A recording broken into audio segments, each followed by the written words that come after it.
하나님께서 오늘 우리에게 주신 말씀은 이사야 40장 1절로 11절까지의 말씀입니다.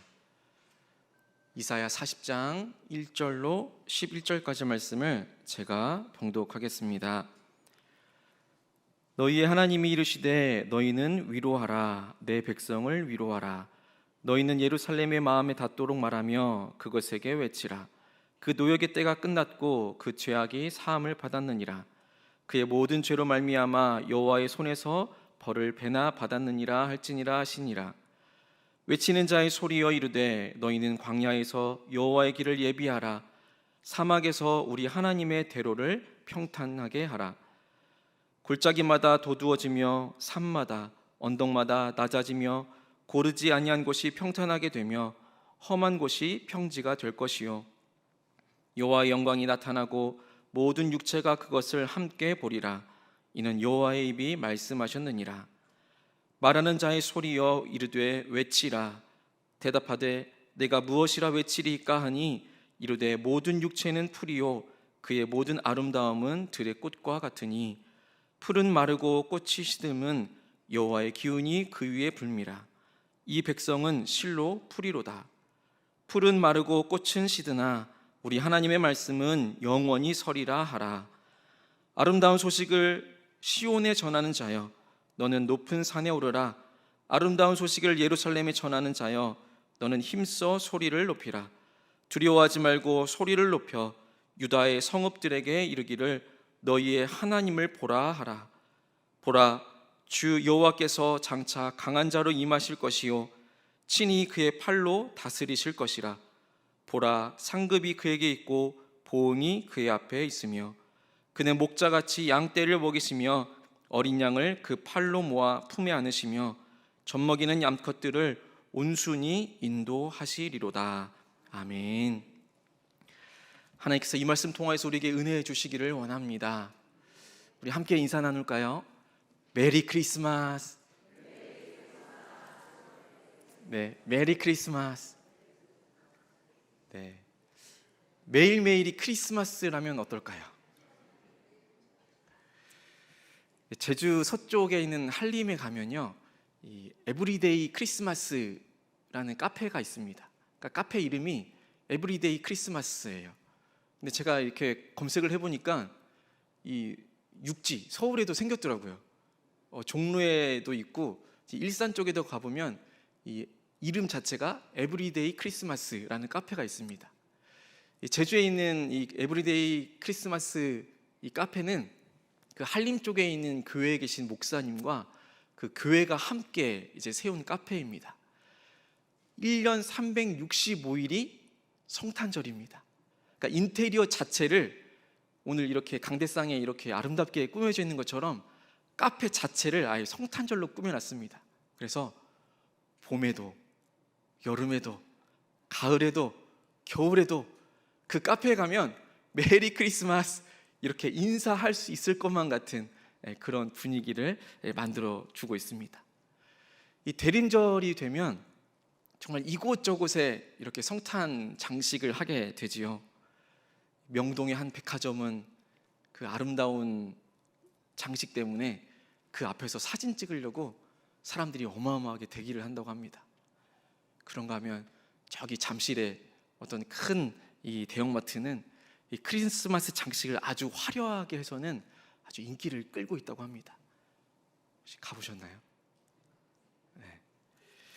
한편으로는 이런 모습들을 볼 때마다 주객이 바뀐 것 같은 그런 안타까운 마음이 듭니다. 그런데 한편으로는 잘 됐다.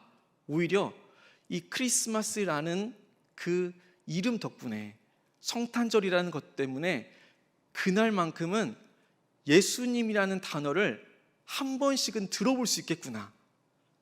한 번이라도 예수님이라는 것에 대해서 알아볼 수 있겠구나 라는 생각이 들었습니다. 우리 교회도 곳곳에 이 성탄을 기다리면서 예쁜 꽃과 장식들로 가득하지요. 대림절 촛불도 이렇게 꾸며져 있고 성탄목도 꾸며져 있습니다. 이것들이 가지고 있는 그 의미들이 다 있지요. 지난 세상의 소금난에서 이 대림절에 대해서 그리고 그 색깔, 촛불 의미에 대해서 4주간에 걸쳐서 다 이렇게 설명이 되어 있는 것도 보았습니다. 여기 서 있는 성탄목도 나름대로 그 의미가 다 있는 것도 아시지요? 네. 주님의 오심을 기대하고 또 기다리는 이 대림절의 그 참된 의미를 또 오늘 또 이 본문 말씀을 통해서 함께 알아가기를 원합니다. 오늘 본문 가운데에도 정말 모든 상황을 역전시키면서 구원의 소망을 주실 메시아의 오심을 분명하게 약속해 주고 있습니다. 이사야의 별명을 여러분 잘 아시지요? 이사야의 별명은 소위 성경의 축소판이다라고도 부릅니다. 이 성경 전체의 구조도 그렇고 그 내용도 비슷하기 때문입니다. 성경이 전체적으로 66권으로 되어 있죠. 구약 성경은 39권, 신약 성경은 27권. 네. 잘 아시는 것처럼 외우기 쉽게 곱하기로 외우잖아요. 3, 9, 27. 이래서 네.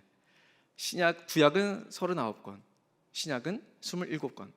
이사야 말씀도 전체가 몇 장으로 되어 있을까요? 네, 66장으로 되어 있습니다. 그리고 그 구조도 살펴보면 1장부터 39장까지가 계속해서 하나님의 심판 그리고 하나님의 멸망에 대해서 계속해서 이야기해주고 있는 것을 볼 수 있습니다. 그래서 이사야 1장 말씀에 오면 소는 그 임자를 알고 나귀는 그 주인의 구유를 알건만은 이스라엘은 알지 못하고 나의 백성은 깨닫지 못하는도다 라고 기록하면서 시작하고 있습니다.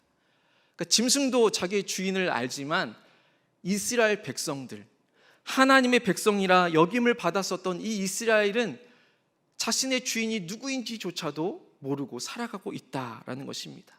그래서 1장부터 39장까지의 말씀들을 계속해서 보다 보면 거기에 쓰이는 단어가요, 슬프다, 너희 멸망당할 거다, 황폐하다, 이런 단어들이 주로 쓰이고 있습니다.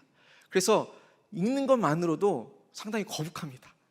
때로는 마음이 너무나도 찔리고요, 내 얘기인 것 같다라는 생각들이 너무나도 들 때가 많이 있습니다.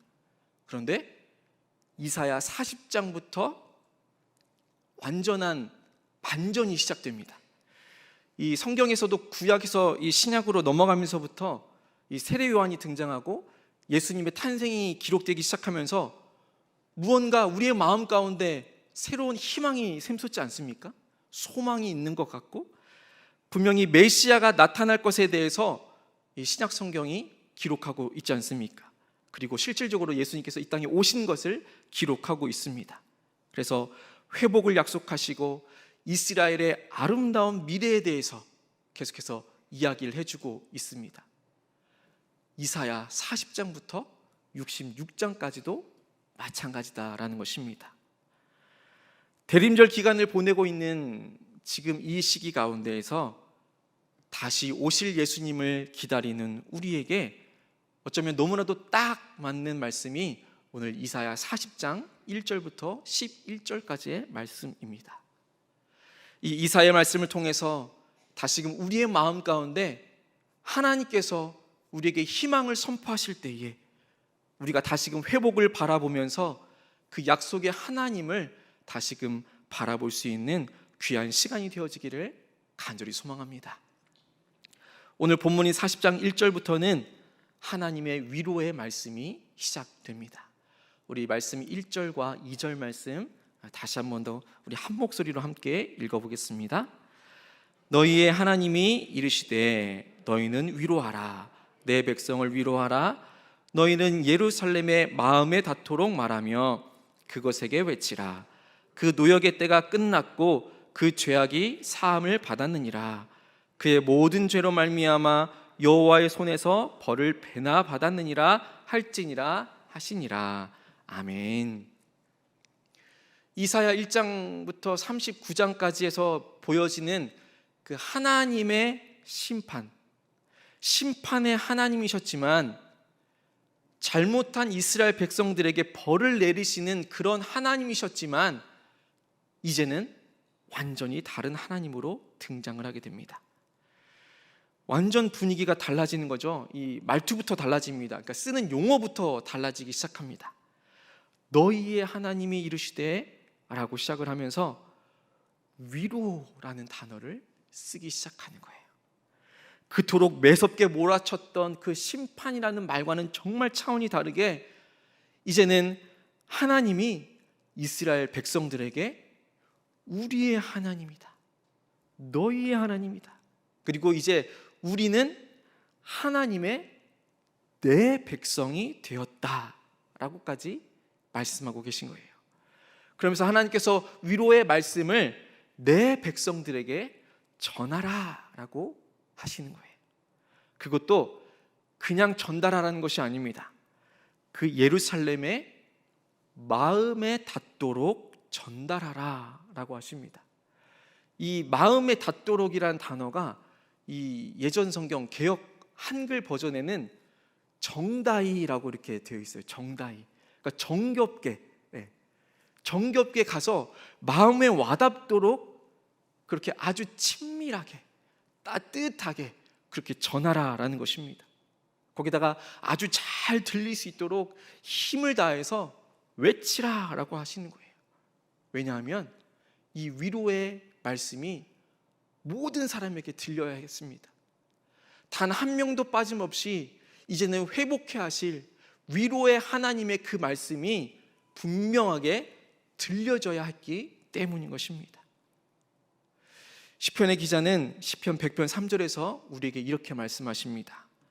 여호와가 우리 하나님이신 줄 너희는 알지어다. 그는 우리를 지으시니요 우리는 그의 것이니 그의 백성이요 그의 기르시는 양이로다. 아멘. 하나님과 우리 사이는요, 이 시편의 기자가 고백하고 있는 그 사이가 정상입니다. 이게 맞는 거죠. 하나님은 우리 아버지 되시고 우리는 그의 자녀가 되는 것이. 그래서 하나님께서는 우리를 너무나도 잘 알고 계시는 거예요. 그분이 우리를 지으셨고 당연히 우리는 하나님의 것이라는 사실입니다. 하나님의 백성입니다. 우리는 하나님의 기르시는 양과 같은 존재라는 사실이지요. 우리 옆에 있는 분들에게 믿음으로 확신하는 마음으로 이렇게 고백해 볼까요? 하나님께서 우리의 아버지이십니다. 아멘입니다. 그런데요, 이스라엘 민족이 문제였던 것입니다. 하나님을 떠나버렸습니다. 교만해져 있었습니다. 하나님이 아닌 눈에 보이는 그 힘을 의지하고 믿었던 것이지요. 그러니 심판을 받을 수밖에 없었던 것입니다. 그러나 이제는 하나님께서 친히 위로해 주시겠다 말씀해 주십니다. 너는 내 백성이라고 위로해 주시며 회복을 약속해 주십니다. 이 회복은 분명히 1차로는 바벨론 포로로부터 풀려나게 되고 예루살렘으로 돌아오게 될 것이다 라는 그 회복이었죠. 더 나아가서는 우리가 그토록 간절히 기다리고 갈망하고 있는 메시아 예수 그리스도를 통한 그 구원으로 온전한 회복이 이루어진다라는 것입니다. 이 사실은 계속해서 나오는 말씀을 통해서 알 수 있습니다. 우리가 함께 읽었었던 이 2절 말씀 가운데에서 하나님께서는 두 가지로 우리에게 위로의 말씀을 선포하십니다. 이 첫 번째 위로는 끝났다라는 것입니다. 끝났다.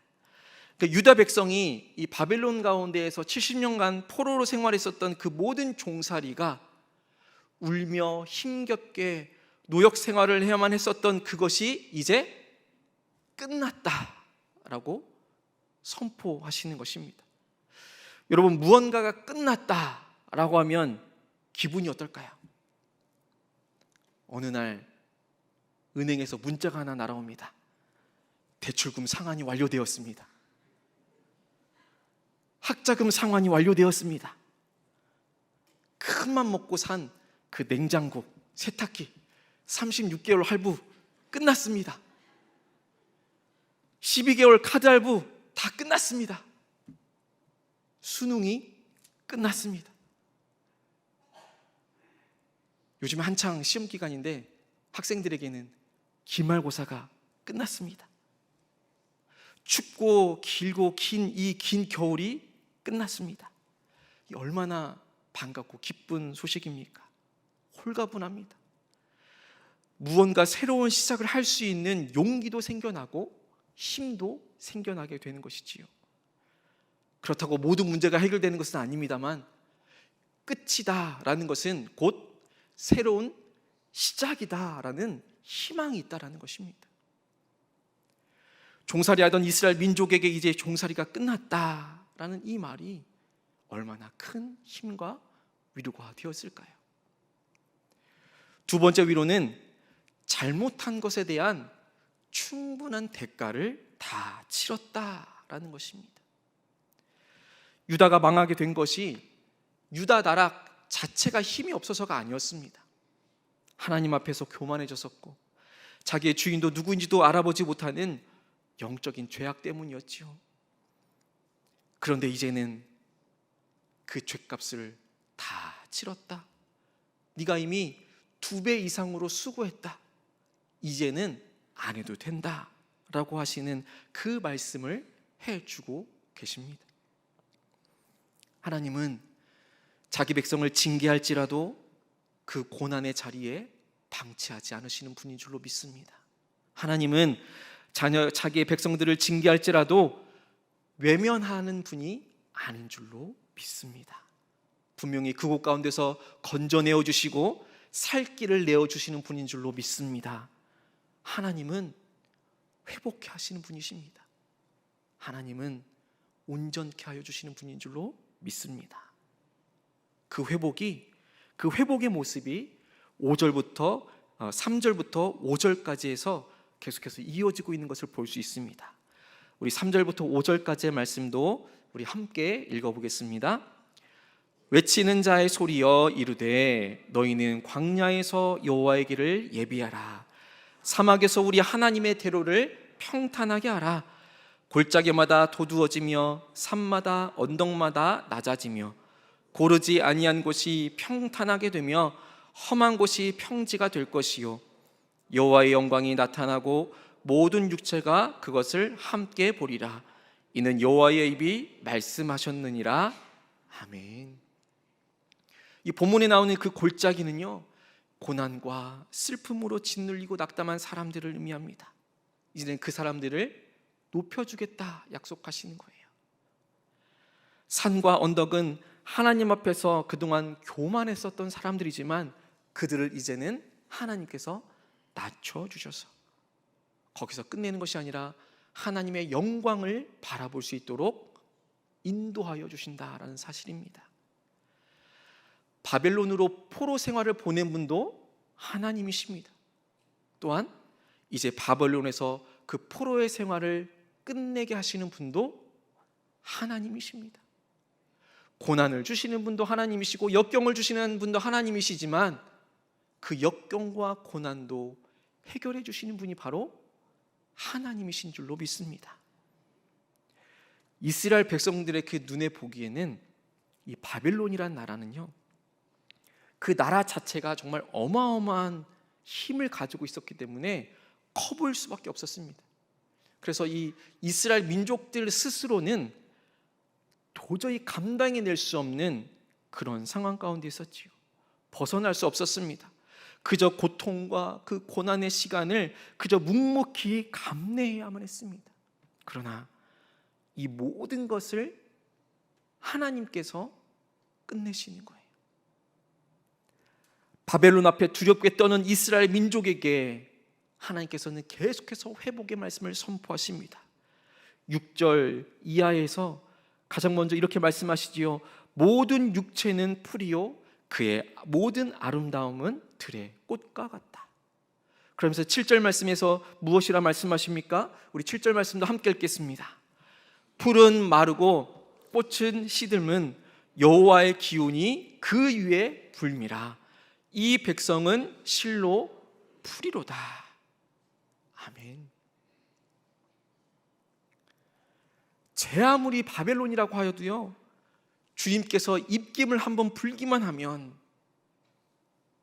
풀이 말라버리고 꽃은 시들어버리고 마는 것입니다.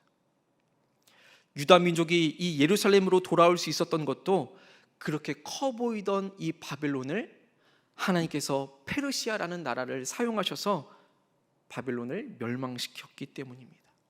그러니까 아무리 크게 보이고 강해 보여도 결국에는 시들고 말라 버리는 것이지요. 이 꽃 종류 중에 생화도 있고 조화도 있습니다. 생화는 정말 말 그대로 살아있는 꽃이지요. 조화는 가짜로 만들어낸 꽃입니다.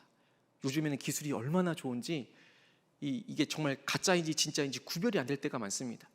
여기 강단 뒤에 있는 꽃 진짜일까요, 가짜일까요? 여러분 혹시 보존화라고 들어보셨습니까? 보존화. 네. 이 보존화는요, 생화도 아니고 그렇다고 조화도 아닙니다. 이 보존화는 이 생화, 살아있는 꽃 중에서 그 가장 화려하고 가장 아름답게 피어있는 그 때를 딱 포착해서는 그 아름다운 때에 아주 특수한 보존 용액을 사용해서 그 생김새는 물론 그리고 그 부드러운 촉감 그리고 그 색깔까지도 그대로 유지시켜서 이 생화의 아름다움을 그대로 오랜 시간 동안 보존할 수 있도록 만든 꽃입니다. 그러니까 오랫동안 두고 보고 싶은 이 마음이 반영된 거죠. 이 꽃집이 이 보존화만을 전문으로 하는 꽃집이 있습니다. 예전에 교회에서 그 꽃집을 개업한 성도님이 계셔서 그곳에 가서 개업 예배를 드리고 이 보존화에 대해서 많이 들을 수 있었습니다. 궁금했습니다. 얼마나 가나요? 보존화라고 하니까 또 오랫동안 간다고 하니까 정말 오래 갈 줄 알았는데 최소 1년에서 최대 5년까지 간다고 합니다. 그래서 생화보다는 오래 가지요. 잘 보존을 하면 더 오래 갈 수 있겠지만서도 아무리 길어봐야 5년 정도라는 거죠. 그러니까 사람이 아무리 노력해봐도 이 풀의 마름과 꽃의 시듬은 어찌할 수가 없는 거예요. 사람이 아무리 노력해도 하나님 앞에서는 우리의 인생도 마찬가지라는 것입니다. 아무리 화려하고 아름다워도 하나님 앞에서는 정말 아무 의미가 없는 것이죠. 아무리 우리의 삶이 답답하고 힘겹더라도 하나님 앞에서는 그게 아무런 문제가 아닐 때가 더 많다라는 것입니다. 우리가 꼭 기억해야 할 것은 바로 8절 말씀입니다. 우리 8절 말씀 함께 읽겠습니다. 풀은 마르고 꽃은 시드나 우리 하나님의 말씀은 영원히 서리라 하라. 아멘. 하나님의 말씀은 영원한 생명의 말씀입니다. 하나님께서는 늘 말씀하심으로써 백성들과 소통하셨습니다. 입이 있어도 말하지 못하는 우상들과는 달리 살아계신 하나님은 늘 말씀으로 깨우쳐 주셨습니다. 늘 말씀으로 인도해 주셨습니다. 아브라함을 갈대아 우르에서 이끌어내신 후에 그분의 목적을 말씀하셨고 언약을 맺어 주셨습니다. 하나님께서는 이스라엘 민족을 애굽의 노예살이에서 이끌어내셨고 모세로 하여금 그들에게 하나님께서 그렇게 하신 이유를 말씀으로 가르쳐 주셨습니다. 그리고 그것을 계속해서 후대에 가르치도록 말씀해 주셨습니다. 또 하나님께서는 오늘 본문에서와 같이 이 유다 민족을 바벨론 종 생활에서 벗어나게 하셨고 왜 심판하셨는지, 왜 어떻게 회복시킬 것인지, 또 어떤 백성이 되기를 원하시는지 말씀해 주고 계십니다. 하나님께서는 그분의 아들을 보내주시고 사람이 되게 하셨고 땅에서 살게 하셨으며 또 섬기게 하셨습니다. 죽고 또 되살아나게 하시고 다스리게 하셨고 성령을 부어 주셨습니다. 그리고 사도들을 택하여 주셨고 그분이 하신 일들을 보고 그분이 하신 말씀들을 듣고 또 그분이 하신 말씀을 보고 들은 것을 증언하고 기록할 수 있도록 했다라는 것입니다. 하나님은 지금도 여전히 우리에게 말씀을 통해 우리에게 말씀하여 주시고 보여주시고 인도하여 주고 계십니다. 오늘 본문 9절에서 아름다운 소식은 이스라엘 민족에게 바벨론에서 예루살렘으로 돌아가는 사실을 말하고 있습니다. 포로에서 이제는 자유인으로 돌아가게 된 것이지요. 11절 말씀도 마찬가지입니다. 우리 11절 말씀 다시 한 번 더 함께 읽겠습니다. 그는 목자같이 양떼를 먹이시며 어린 양을 그 팔로 모아 품에 안으시며 젖먹이는 암컷들을 온순히 인도하시리로다. 아멘. 하나님께서 목자 되어 주셔서 이 이스라엘 백성들을 먹이시고 또 안으시고 인도하여 주신다라는 사실입니다. 포로에서 돌아올 것이다 라는 위로의 말씀이 분명히 선포되어지고 있지만 결국에는 성육신하신 하나님께서 예수 그리스도에 관한 가장 아름다운 소식을 지금 우리 모두에게 전해주고 있습니다. 함께 살펴보신 것처럼 이사야 40장 1절부터 11절까지의 말씀은요, 위로가 선포되어지지만 결국엔 그 위로는 예수 그리스도를 통해서 완성되어지는 것을 알 수 있습니다. 하나님께서는 이것을 변하지 않는 말씀으로 우리에게 약속해 주신 것입니다. 크리스마스의 상징이기도 한 이 크리스마스 트리는 오늘날에는 정말 화려하지요. 그런데 이 성탄목의 장식의 그 원조를 살펴보면 그리 화려하지 않았습니다. 처음에는 이 나무에다가 3가지만 장식으로 사용을 했습니다. 이 나무 자체도 이 생명을 상징하는 늘 푸르렀던 전나무, 이 생명나무, 곧 예수 그리스도를 상징하는 그 전나무에다가 이 선악과를 상징하는 사과를 달았습니다. 이것은 에덴 동산에서 선악과를 상징하지요. 인간의 죄스러운 모습을 볼 때마다 예수 그리스도께서 우리를 구원해 주셨다는 사실을 볼 수 있도록 했던 것입니다. 그리고는 거기에 종이로 만든 장미꽃을 달았습니다. 이사야 11장 1절과 로마서 15장 12절에서 이새의 뿌리에서 한 가지가 나서 열방을 다스릴 것이다 라는 그 말씀을 배경으로 한 장미꽃입니다. 찬송가 101장 1절 가사에 보면 이사의 뿌리에서 새싹이 돋아나 옛 선지 노래대로 장미꽃 피었다 라고 고백하는 것처럼 이 장미는요, 인간의 죄로 말미암은 죽음과 절망을 뚫고 생명을 피워내는 그 소망의 주 예수 그리스도를 상징하고 있습니다. 그리고 마지막으로는 빵 모양의 과자를 달았습니다. 새 생명의 근원이시며 생명의 양식으로 오신 그 예수님을 상징하는 것이지요. 그러다가 제일 마지막에 뒤늦게야 세상의 빛으로 오신 그 예수님을 계속해서 보여줄 수 있도록 하기 위해서 예수 그리스도를 상징하는 촛불이 거기에 추가되었습니다. 여러분, 성탄목 어떻습니까? 여러분 눈에도 예수 그리스도가 보이십니까? 저희 눈에도 빨간 사과가 보이고 빨간 장미꽃이 보이고 예수 그리스도를 상징하는 그 촛불이 보이고 빵이 보입니다. 요즘에는 그 모양 자체를 달진 않지만 색깔로서 그것들을 충분히 표현해내고 있다는 것이지요. 이 성탄 장식 자체가 예수님을 말해주고 있는 것입니다. 대림절의 주인공은 당연히 예수님이어야 합니다. 예수님만이 드러나야 합니다. 이 세상이 예수님과는 상관없는 그 기쁨과 환희로 소란스러울 때에도 우리는 사방에 꾸며진 성탄 트리를 보면서 아름답다 라고 끝내는 것이 아니라 빛으로 오신 예수님을 늘 기억할 수 있게 되기를 간절히 소망합니다. 풀은 마르고 꽃은 시드나 우리 하나님의 말씀은 예수 그리스도를 통하여 영원히 설 것입니다. 기도하겠습니다.